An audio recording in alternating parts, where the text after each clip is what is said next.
Practical होगा। आप लोग प्रार्थना करें कि सब परमेश्वर के अनुग्रह, कहीं भी नहीं लिखा है, परंतु जो रैप्चर शब्द है उसको हम बहुत बार इस्तेमाल करते हैं प्रभु यीशु मसीह के दूसरे आगमन के उपलक्ष्य में। जब कलीसिया यहां से उठाई जाएगी, उस प्रक्रिया को रैप्चर कहते हैं। रैप्चर ये इंग्लिश शब्द है जो रैपियो लैटिन शब्द से बना है, और जो रैप्चर शब्द है या रैपियो शब्द है उसका ओरिजिनल मीनिंग है कैरीड अवे, कैरीड अवे या स्नैच यानी छीनना। कैरीड अवे यानी एक स्थान से दूसरे स्थान में पहुंचाना, या कॉट अप यानी उठा लेना। यानी रैपियो जो शब्द है उसके 3-4 मीनिंग है। एक है कैरीड अवे यानी ले जाना, एक स्थान से दूसरे स्थान पर ले जाना। दूसरा है कॉट अप मतलब उठाना, और एक है स्नैचिंग अवे, है ना, जैसे गिद्ध वगैरह आते हैं ना, ईगल आते हैं और वो कुछ भी स्नैच करके छीन के ले जाते हैं, यानी कितना भी उसको रोकने की कोशिश करो तो वो छीन के ले जाता है, तो स्नैचिंग अवे। तो रैप्चर जो शब्द है उसके meaning carried away, caught up, snatch away. पहला थिस्सलुनीयों उसका 4 अध्याय 13 से लेकर वचनों को हम पढ़ते हैं।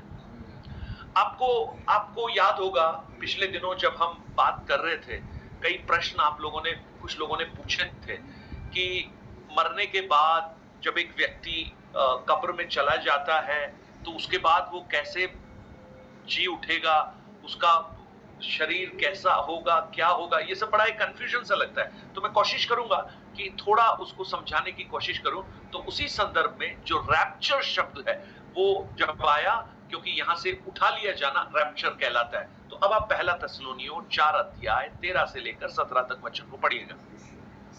हे भाइयों, हम नहीं चाहते कि तुम उनके विषय में जो सोते हैं अज्ञानी रहो।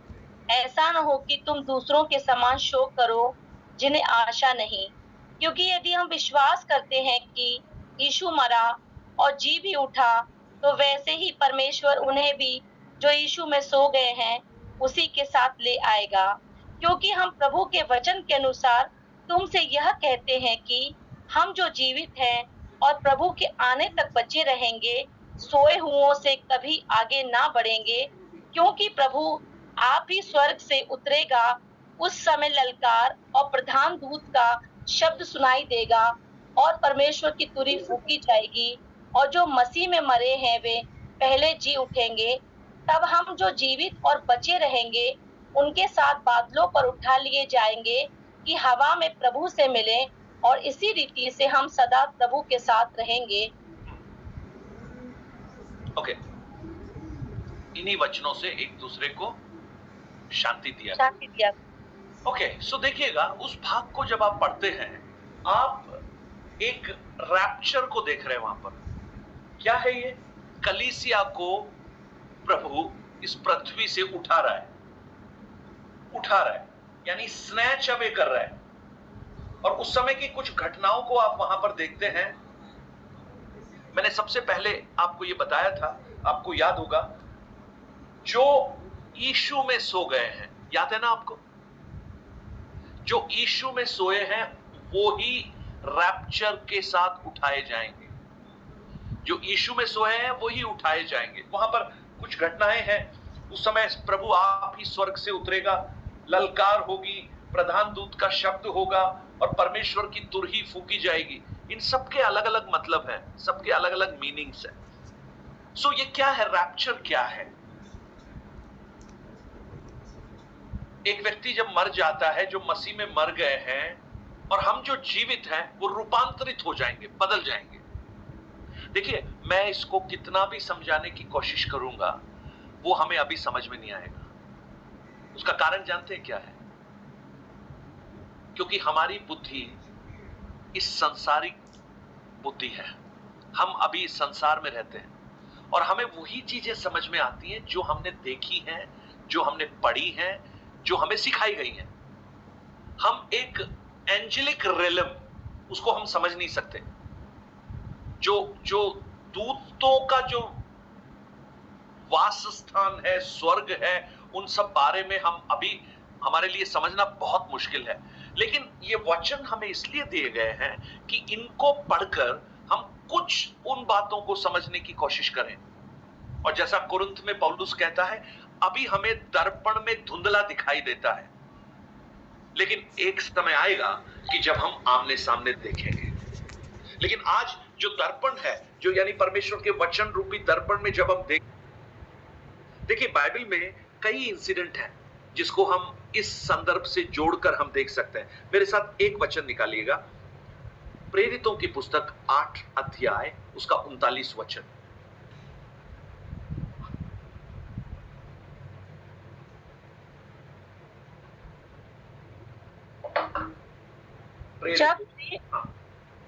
जब भी जल में से निकलकर ऊपर आए तो प्रभु का आत्मा फिलिप्पुस को उठा ले गया और खोजे ने उसे फिर न देखा और वो आनंद करता हुआ अपने मार्ग पर चला गया।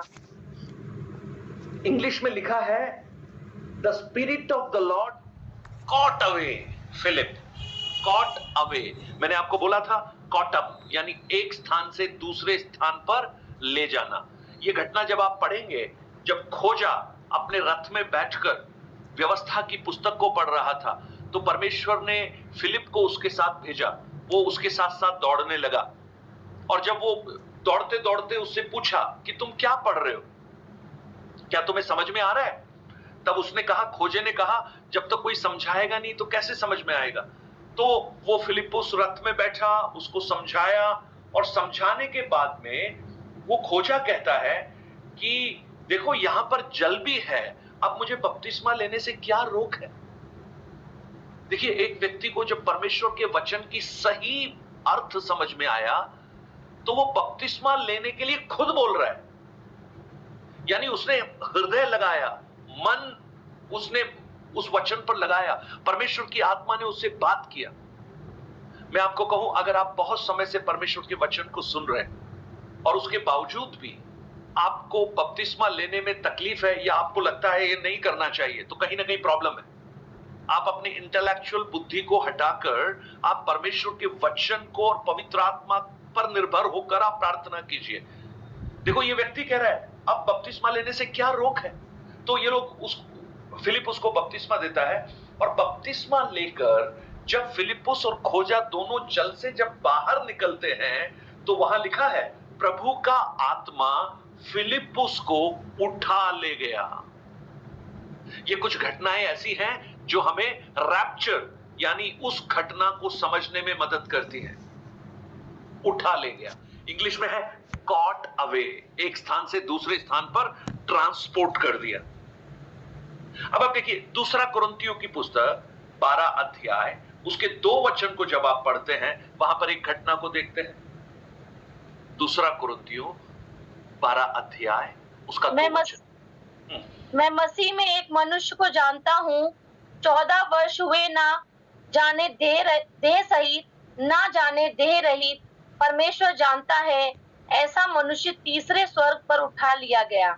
उठा लिया गया, इंग्लिश में लिखा है caught up to the third heaven, caught up। देखो, मैं ये क्या समझा रहा हूं, रैप्चर समझाने की कोशिश कर रहा हूं कि जब अगर हम यीशु मसीह के उस दूसरे आगमन के समय, जब यीशु मसीह का दूसरे आगमन का प्रथम भाग जो बादलों पर यीशु आएगा, अगर उस समय हम जीवित होंगे तो हम क्या होंगे? उठा लिए जाएंगे, caught up। लेकिन इस शरीर में नहीं, एक दूसरे शरीर में। हमारा ये वाला शरीर तो यहीं रहेगा। अब आपका प्रश्न होगा वो शरीर कौन सा होगा, उसके बारे में भी हम बात करेंगे। उठा लिए जाएंगे। यहां पर 2-3 घटनाएं यहां पर बताई गई हैं। एक फिलिप्पुस के बारे में हमने पढ़ा कि कैसे एक स्थान से दूसरे स्थान पर फिलिप्पुस को परमेश्वर की आत्मा ने पहुंचा दिया। अब आपके लिए बड़ा अजीब होगा यह सोचना कि अरे, आजकल हमें एक स्थान से दूसरे स्थान पर जाना है तो हमें मोटरसाइकिल चाहिए, ऑटो चाहिए, कार चाहिए, बस चाहिए, या ट्रेन चाहिए, फ्लाइट चाहिए। लेकिन मैं आपको कहूं, परमेश्वर की आत्मा ये काम कर सकती है और सेकंड में कर सकती है। मैं आपको उदाहरण देता हूं। मेरी मम्मी कई बार ऐसे अनुभव को उन्होंने अनुभव किया। कई बार वो सुसमाचार सुना के यात्रा करके आती थी, बहुत थकी होकर सड़क पे खड़ी होती थी, वो कहती थी प्रभु कैसे न कैसे कोई ऑटो मिल जाए, कुछ गाड़ी मिल जाए, मैं वहां घर पहुंच जाऊं। कई बार उन्होंने टेस्टिमनी दी, बोले मुझे नहीं पता, मैं संजीवनी हॉस्पिटल के पास खड़ी थी और मुझे नहीं पता क्या हुआ, मैं घर पे थी, आई एम एट होम। कई बार ऐसा टेस्टिमनी उन्होंने बोला, कलीसिया में भी बोला, और इस बात को समझा गया कि परमेश्वर की आत्मा उन्हें उठाकर लेकर आई। अब ये हमारी समझ से बाहर है, क्योंकि हमारी बुद्धि यहां वहां तक नहीं पहुंचेगी। अब आप देखिए पौलुस के बारे में क्या लिखा है। पौलुस कहता है मैं एक मनुष्य को जानता हूं, अपने बारे में बात कर रहा है। वो कहता है देह सहित था या देह रहित था मुझे नहीं पता, परंतु तीसरे स्वर्ग तक उठा लिया गया। कौन उठाएगा तीसरे स्वर्ग तक? पड़ोसी उठाएगा। पड़ोसी तो आप आजकल तो सीढ़ी देख के हालत खराब हो जाती है, बोले ऊपर है मैं नहीं जा सकता, घुटने में दर्द है, पैर में तकलीफ है। But the spirit of the Lord, परमेश्वर की आत्मा ने तीसरे स्वर्ग तक उठा लिया। पुराने नियम में कुछ घटनाएं हैं। हानोक के बारे में जब आप देखते हैं, हानोक 300 वर्ष तक प्रभु के साथ चलता रहा, 300 इयर्स। और 300 साल के बाद जब उसकी उम्र 365 साल की थी, हानोक उठा लिया गया, उठा लिया गया। और एलिया के बारे में आप देखते हैं, एलिया को जब अभिषेक का चदर उसने एलीशा के ऊपर डाल दिया तो क्या हुआ? उस समय कहां था वो? उस रथ, अग्नि में रथ उसको उठा ले गए। सो ये कुछ घटनाएं हैं जो हमें हमारे स्थान के परिवर्तन को बताती हैं कि कैसे हम इस पृथ्वी से ऊपर पहुंच जाएंगे। और उसे स्नैच अवे भी कहा गया है, स्नैच अवे। ये स्नैचिंग अवे पता है क्या है? आप मानो कई बार बच्चे होते हैं ना, बच्चे होते हैं, खेल रहे होते हैं, किसी झूले को पकड़ के बैठे और आपका जाने का टाइम हो गया, आप बोल रहे हैं चलो चलो, तो बच्चा कहता है नहीं मैं नहीं चलूंगा। अरे आप कहते हैं जल्दी चलो, तो वो झूले को पकड़ ले आया, वो झूले को उसने पकड़ लिया, लेकिन आप उसको क्या करेंगे? आप उसको खींच के निकाल देंगे वहां से, यानी स्नैच अवे। यानी हम कितना भी कोशिश करें यहां रहने का, परंतु वो जो आत्मा का जो फोर्स जब आएगा, हम यहां से स्नैच अवे हो जाएंगे, हम कॉट अप हो जाएंगे। सो ये जो शब्द है कलीसिया के लिए है कि कलीसिया उस यीशु मसीह के दूसरे आगमन के समय जब बादलों पर प्रभु यीशु मसीह आएंगे, कलीसिया यहां से उठा ली जाएगी। अब मैं कौन सी कलीसिया की बात कर रहा हूं? ये कौन सी कलीसिया को प्रभु लेने आ रहा है? सीएनआई को, कैथोलिक को, पेंटिकॉस्टल को, जो प्रभु में विश्वास करेंगे, जो विश्वास करे, या मेथोडिस्ट को? नहीं, कोई नहीं होगा ऐसा, जो विश्वासी होगा। वचन के अनुसार चलेगा, वचन के अनुसार। अब विश्वासी तो आपसे, हमसे कोई पूछे आप कौन है, हम बोलेंगे हम विश्वासी हैं। ऐसे विश्वासी नहीं। तो आंटी फिर कैसे विश्वासी? जो प्रभु में रहे, वचन के अनुसार चलेंगे जो अच्छा मुझे एक चीज बताइए, अभी हम ना अभी बोल रहे हैं ऐसा विश्वासी नहीं होना चाहिए, वचन पे चलने वाला होना चाहिए, सही विश्वासी होना चाहिए। तो आप मुझे आज एक चीज सोच के देखिए, बड़े ऑनेस्टली सोचिए और ये प्रश्न अपने आप से पूछिए कि अगर प्रभु यीशु ऐसे विश्वासियों को लेने आ रहा है जो वास्तव में उसके वचन के अनुसार जीवन बिताने वाले लोग हैं, तो इस मीटिंग के बीच में अगर प्रभु यीशु मसीह के आगमन की तुर ही फूंकी जाए तो क्या हम उठा लिए जाएंगे?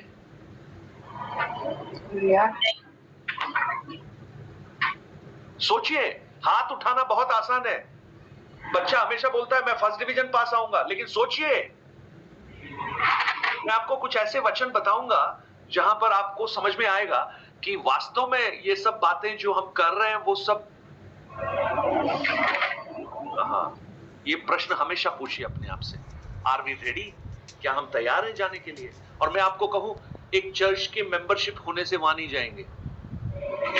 आप अच्छे वर्शिप लीडर होंगे, अच्छे प्रचारक होंगे, उससे भी वहां नहीं जाएंगे। बड़े बड़े प्रचारक बाहर बैठ गए, बड़े बड़े लोग यीशु के पास आके कहते हैं हमने चमत्कार किए, मुर्दों को उठाया, चमत्कार, अभी बड़े बड़े सामर्थ के काम किए। यीशु उनको देखता कर कहता है, हे कुकर्मियों, मैं तुम्हें जानता भी नहीं। वो कौन, मुझे ये भी नहीं पता। तो बड़े बड़े स्वर्ग में बड़े सारे आश्चर्य होने वाले हैं, आप देखना। पता है क्या क्या आश्चर्य होंगे? उन लोगों को जिनके बारे में आपने कल्पना भी नहीं की, वो शायद वहां पर होंगे, और जिनकी आपने कल्पना की होगी शायद वो वहां पर नहीं होंगे। लेकिन सबसे बड़ा आश्चर्य आपको तब खुश होंगे आप कि आप कम से कम वहां हैं। सो इसलिए उसके लिए प्रयत्न कीजिए, उसके लिए परिश्रम कीजिए। एक दिन आने वाला है जब कलीसिया यहां से उठाई जाएगी, चाहे कितना भी उसके लिए रोक लगाई जाए, लेकिन वो स्नैच अवे हो जाएंगे। क्योंकि उस समय 3 शब्द होंगे। उस थिस्सलुनीकियों की पुस्तक में 3 आवाजें लिखी हैं। 4 का 16 एक बार पढ़िए। पहला थिस्सलुनियों 4 अध्याय उसका 16 वचन। क्योंकि प्रभु आप ही स्वर्ग से उतरेगा, उस समय ललकार और प्रधान दूत का शब्द सुनाई देगा, और परमेश्वर की तुरही फूकी जाएगी, और जो मसीह में मरे हैं वे पहले जी उठेंगे। ओके, सो वहां देखिएगा 3 चीजें वहां पर आ रही हैं। नंबर 1, ललकार। वो इंग्लिश में लिखा है the voice, heaven with A shout, एक ललकार। ये परमेश्वर की आवाज है, साउंड ऑफ गॉड, परमेश्वर की आवाज। ये जो ललकार है ये परमेश्वर की है, number 1। Number 2, the voice of archangel, archangel, प्रधान दूत का शब्द। कौन है प्रधान दूत? वचन में हम देखते हैं प्रधान दूत कौन है। सुमति, कौन? कौन कौन बोलिए। Michael and Gabriel. No, Michael is the archangel. Gabriel is also an angel, but Michael प्रधान दूत है। अब दानियल की पुस्तक में भी जब आप 10 अध्याय को पढ़ेंगे, वहां पर लिखा है तब प्रधान दूत मिखाइल उतर कर आया, फारस के राजा से उसने युद्ध किया। मिखाइल एक्चुअली आर्मी हेड है, और जो जिब्राइल है वो संदेशवाहक है। सो दूसरी आवाज होगी प्रधान दूत का शब्द, और तीसरी आवाज होगी परमेश्वर की तुरही। सो ये 3 शब्द वहां पर होंगे। लेकिन ये 3 शब्द, आपको क्या लगता है, आप ये तीनों शब्द सुनेंगे? ये तीनों शब्द 3 अलग अलग ग्रुप के लोगों के लिए है। परमेश्वर की आवाज, जो शाउट ऑफ द लॉर्ड, जो परमेश्वर की आवाज है, वो पता है कौन सुनेंगे? वो सिर्फ वही लोग सुनेंगे जो मसीह में मरे